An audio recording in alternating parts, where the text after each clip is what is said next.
Reka subira ndabaramutse mwese shuti banywanyi bacu mukunda kandi mugakurikira amakuru n'ibiganiro tutambutsa kuri chaîne yanyu ari nayo yacu ya Isange TV, chaîne ibashikiriza amakuru n'ibiganiro biba bigezweho kandi biba vyakura amatohoza mu bisata bitandukanye nka politiki, umutekano, inkinindero, iperereza hagati y'akazi na muntu mu makungu ndetse n'andi makuru yose aba ari karavugwa ijya nino. Ndabahaye mwiriwe abandi ndabahaye mwaramutse bivanye naho muherereye, iri ni iteka n'umunezero ntangere bigusubira kubana namwe banywanyi bacu mukunda kandi mugakurikira amakuru n'ibiganiro tubandanye gushikiriza amakuru n'ibiganiro biba bigezeho kandi biba vyakura amatohoza. Reka nkengurukire mwese ro mudukurikirira muri mu ncungararo igize igihugu cacu Burundi, abadukurikira bari mu bihugu bibanyi ndetse n'abari mu makungu kuri mwese ndabahaye kazo amakuru yacu yuta yo muri akanya n'amakuru ahambaye n'amakuru ashavuje ni inkuru yihuta cyane kubimaze kuba ngaha mu Burundi nkuko amakuru duhabwa n'amasoko yacu abidushikiriza.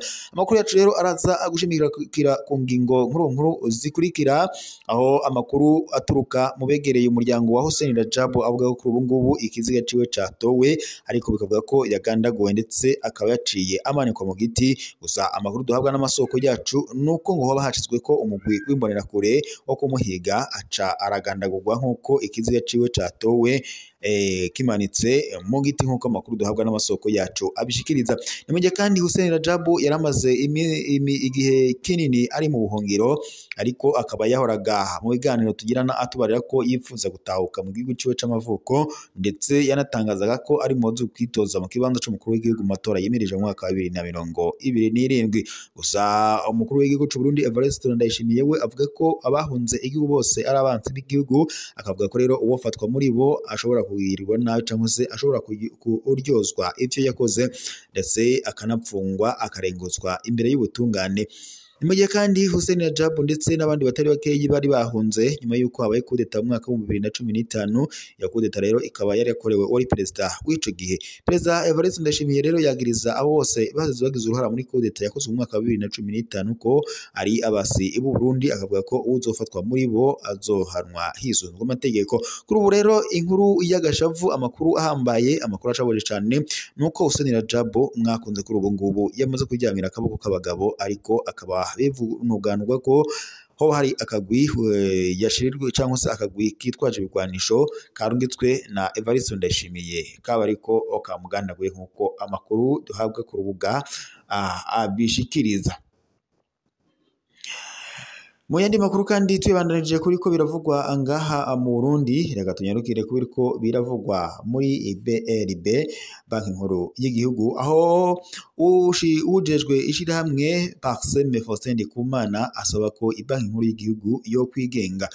Ujumbura kwa 2027 mu kakaro y'umwaka, umukuru w'ishirahamwe Parseme ryishinze gukangurira abarundi guhindura ingendo ariwe Faustin nyine Ndikumana yarateye akamo mu ntango z'indwi asaba ko ibanki nkuru y'igihugu BRB yo kwigenga. Mu kiganiro yahaye abamenyesha makuru yari yamirije itunganywa ririmwo igipfungu no kutigenga ufatiye kuri politike, abona ko ari ingorane ku butunzi bw'u Burundi. Ubwa Faustin Ndikumana avuga ko BRB yategerezwa kuba urwego rwigenga, ubu itwarirwa mu biro by'umukuru w'igihugu Evariste Ndayishimiye. Harageze ko ivyo bihagarara, niko yatangaje, akabona ko ivyo bihushanye n'amategeko mpuzamakungu ajanye n'uburongozi mu by'ubutunzi. Umukuru wa Parseme abona kandi ko kubura ubwigenge bibuza BRB gutunganya neza iby'amafaranga kandi mu muco. Ivyo rero ngo bikora kubwiwe kwitunganywa ry'amafaranga mvamakungu, ibura ryayo ririko irakora bidasanzwe ku butunzi bw'u Burundi. Ubwa Faustin Ndikumana kandi avuga ko ibanki nkuru y'igihugu yategerezwa kugarukanwa gutwarirwa mu bushikiranganji bw'ikigega ca leta, ivyo tuma ndetse itunganywa neza kandi igakurikirana neza amafaranga. Asaba kandi ko ikurikizwa ry'amategeko, akemeza ko atarwego na rumwe harimo ndetse n'ibiro by'umukuru w'igihugu ndetse n'ibiro by'umushikiranganji wa mbere vyemerewe kurenga ayo mategeko.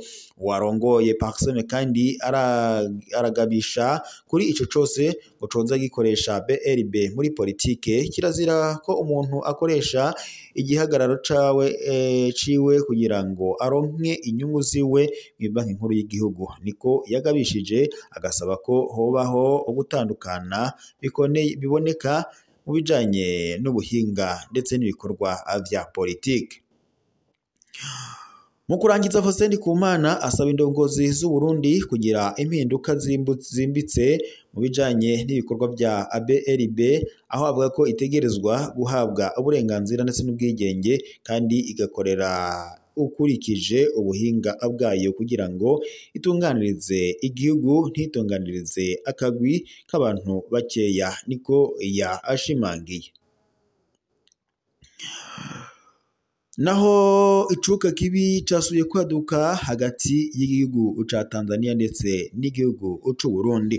Kwa 25 Mukakaro uyu mwaka isesa ry'uruzi Maragarazi rugabura Uburundi ndetse na Tanzania ryatumye amatongo amwe namwe y'abarundi yimukira ku butaka bwa Tanzania. Ivyo byatumye kandi haduka imishamirano hagati y'imiryango iba ku nkengera y'urwo ruzi, hajamo ndetse n'iterabwoba rifatiye kumbibe.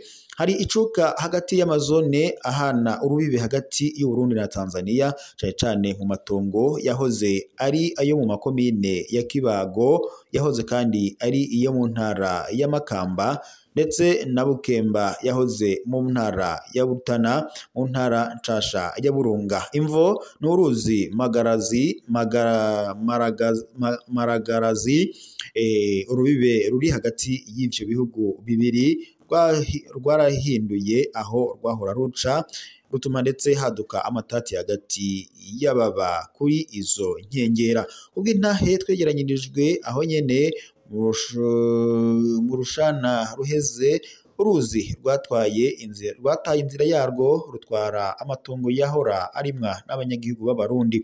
Ayo matongo ubu ari ku ruhande rwa Tanzania, niyo atuma kandi haba kutumvikana ufatiye ku matongo n'igihugu n'ivyo bihugu uko ari bibiri. Umwonga wa Maragarazi cyane cyane urimwa na Sosumo ubu hahindutse intandaro y'amatati atavugwa. Iryo hinduka kandi ryatumye haduka icuga kibi urushiriza kwiyongera ku rubibe bw'ibyo bihugu byombi. Urwaruka rwo mu mugambwe uri ku butegetsi muri Tanzania CCM rwaratanguye kwirukana kandi rukoresheje inguvu abarundi babandanya ibikorwa by'uburimyi bwabo kuri ayo matongo yimuwe. Bikanavuga ko ndetse bahazwe gutana mu mitwe, ivyatumye igisirikare c'u Burundi kiza gusukamwo mabisi kugira ngo inacungere umutekano w'abanyagihugu baco. Naho igisirikare c'u Burundi caje gutabara, ubwoba buracibonekeza. Abarundi bagerageza gusubira kurima ayo matongo, baratera ubwoba bakagirizwa kurenga imbibe zabo batabifitiye uruhusha. Kuri iyo ngorane kandi abanyagihugu basaba leta y'u Burundi gukora ibishoboka byose kandi vyihuta kugira ngo itore umuti urama. Basaba kandi ibikorwa byatangura vuba mu gihe cici, aho rero amazi aba ari makeya mu ruzi, gutyo ngo basubize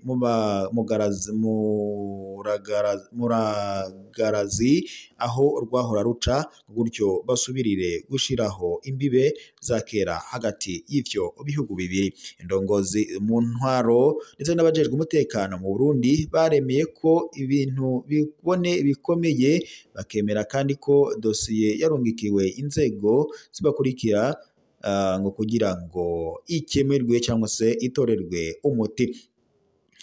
Ayo matati kandi ari mu gacerere yerekana ingorane ziri ku mbibe kama z'ibihugu zama zimuka zigasongwa n'ihindagurika ry'ibihe no kubura imigwi ndengambibe ishobora gutorera umuti ayo matati nk'uko bitomorwa n'abanyagihugu. Reka rero mbashimire mwese mwari kumwe natwe mu makuru kwa tubashikiriza aya kanya, reka tuyasozere ngaha, tubandanye mu makuru yacu agaruka ataha. Turaza gusubira amakuru araza akubagezweko. Reka ntera kamo abadukurira kiraga rero bari mu bihugu bibanye nk'u Rwanda, Repubulika Iharanira Intwaro ya Kongo, Uganda, Tanzania, Mozambique, Zimbabwe, abari mu micungararo igize igihugu cyacu Burundi, abari mu makungu kuri mese, ndabashimiye kuba mwari kumwe natwe. Reka dusozere amakuru yacu ngaha, dusubire mu makuru yacu araza kubagezweko mu makuru ataha.